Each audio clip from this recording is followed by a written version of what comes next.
Over the global conflict continue, worries at the pump are rising too. Since those airstrikes started on Saturday, gas prices around the country have jumped, an increase of 26.5 cents per gallon, with several single-day increases, the largest since 2005 during Hurricane Katrina's run. And it's not just gasoline. Diesel and jet fuel also seeing multi-year highs.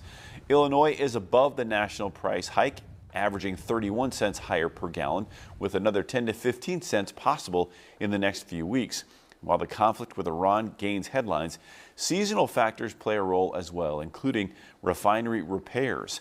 Since there is no timeline for when this war could end, experts recommend you do what you can to limit the effect on your wallet. Trying to drive less aggressively and become more fuel efficient certainly can help you increase the amount of miles you get for every tank you fill up. That it could increase your miles per tank by 10 to 20%. Trying to drive more conservatively using cruise control, not accelerating, racing light to light. Now, he says if the Strait of Hormuz reopens with 20 to 25 million barrels passing through each day, that would be a good indicator that prices could start to fall.